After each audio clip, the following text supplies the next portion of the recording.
नमस्कार। सूर्योदय small finance bank के लिए पिछली तिमाही कह सकते हैं काफी तूफानी गुजरी है। मुनाफे पर दबाव है और सामने कुछ बड़ी चुनौतियां भी आ खड़ी हुई हैं। तो सवाल ये है कि बैंक इस मुश्किल दौर से निकल कैसे रहा है। चलिए इसी को समझते हैं।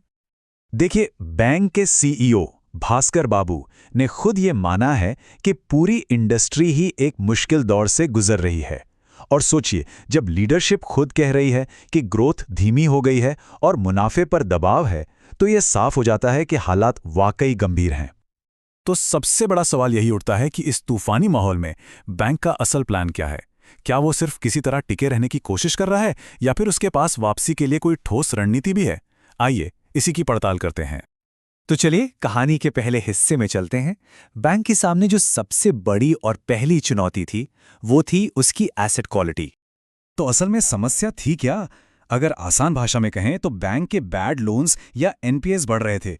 ये वो कर्ज होते हैं जिनके वापस आने की उम्मीद लगभग खत्म हो चुकी होती है, और किसी भी बैंक के लिए ये एक जहर की तरह है जो धीरे धीरे उसकी नींव को कमजोर करता है। और अब वो आंकड़ा जिस पर सबकी नजर है, 5.9%। यह है बैंक का ग्रॉस एनपीए। और ये सिर्फ एक नंबर नहीं है, ये एक अलार्म है। इसका सीधा सा मतलब है कि बैंक के दिए गए हर 100 रुपए में से लगभग 6 रुपए डूबने के खतरे में हैं। और जब हम इसकी तुलना पिछले साल से करते हैं तो समस्या का असली आकार सामने आता है। सिर्फ एक साल के अंदर ग्रॉस एनपीए 2.9% से बढ़कर लगभग दोगुना यानी 5.9% हो गया है।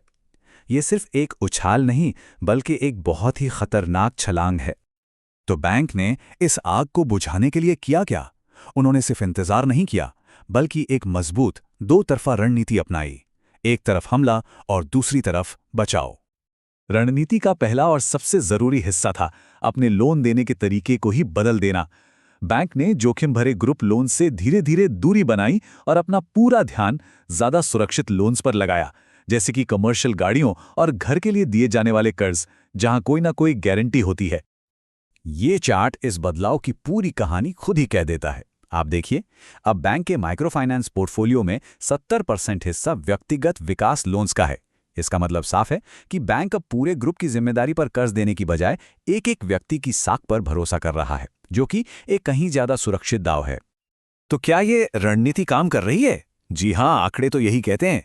कमर्शियल गाड़ियों के लोन्स में लगभग 49% और होम लोन्स में 39% की जबरदस्त बढ़ोतरी हुई है। ये दिखाता है कि बैंक सिर्फ बातें नहीं कर रहा, बल्कि बहुत तेजी से अपने लोन बुक को सुरक्षित बना रहा है। अब आते हैं रणनीति के दूसरे हिस्से पर, जो कि एक रक्षात्मक कदम था। बैंक ने माइक्रो फाइनेंस सेक्टर की उठापटक से खुद को बचाने के लिए एक तरह का सुरक्षा कवच इस्तेमाल किया। ये सुरक्षा कवच है CGFMSU स्कीम। इसको आप सरकार की तरफ से मिला एक बीमा समझ सकते हैं।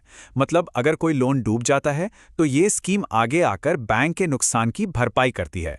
इससे बैंक की अपनी पूंजी पर कोई आंच नहीं आती। तो ये सेफ्टी नेट कितना मजबूत निकला? बहुत मजबूत। बैंक ने इस स्कीम से पूरे 313 करोड़ रुपए का क्लेम हासिल किया। समझिए, ये रकम बैंक के लिए एक बहुत बड़ी राहत बनकर आई, जिसने मुश्किल समय में उसे एक मजबूत सहारा दिया। तो हमने समस्या और समाधान दोनों देख लिए, पर अब आते हैं असली स्कोर कार्ड पर। इन सब का बैंक के तिमाही नतीजों पर आखिर असर क्या हुआ? ये टेबल एक मिली जुली तस्वीर दिखाती है।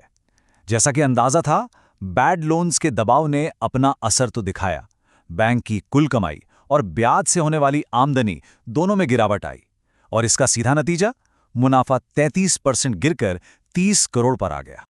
लेकिन हाँ, मुनाफे की इस गिरावट के पीछे कुछ अच्छी खबरें भी छिपी हुई हैं। लोगों का बैंक पर भरोसा बढ़ा है, और यही वजह है कि डिपॉजिट्स में 35% से ज्यादा की बढ़ोतरी हुई है। साथ ही बैंक का कैपिटल एडिक्वेसी रेशियो 23.4% पर मजबूत बना हुआ है। इसका मतलब है कि बैंक के पास किसी भी बड़े झटके को सहने के लिए पर्याप्त पूंजी है। तो अब भविष्य की ओर देखते हैं। बैंक की रिकवरी और ग्रोथ की आगे की योजना क्या है? आगे का रास्ता डिजिटल टेक्नोलॉजी से होकर गुजरता है। बैंक अब नए ग्राहक जोड़ने और खर्च घटाने के लिए पूरी तरह से डिजिटल हो रहा है। ये सिर्फ एक ट्रेंड नहीं है, बल्कि भविष्य में बने रहने का एक मजबूत तरीका है। और इस डिजिटल दांव का असर जमीन पर दिखना भी शुरू हो गया है। पेटीएम के साथ हुई एक साझेदारी के जरिए ही बैंक ने 50,000 से ज्यादा नए ग्राहक जोड़ लिए हैं। ये दिखाता है कि टेक्नोलॉजी की मदद से कितनी तेजी से ग्रोथ हासिल की जा सकती है। और अंत में सीईओ भास्कर बाबू का ये बयान भविष्य के लिए एक उम्मीद जगाता है। उनका मानना है कि बुरा वक्त पीछे छूट रहा है और अब यहां से रिकवरी का दौर शुरू होगा, जो अगले साल मजबूत ग्रोथ की नींव रखेगा। सूर्योदय बैंक की ये कहानी हमें यही दिखाती है कि सही रणनीति और हिम्मत के साथ सबसे मुश्किल तूफान से भी बाहर निकला जा सकता है।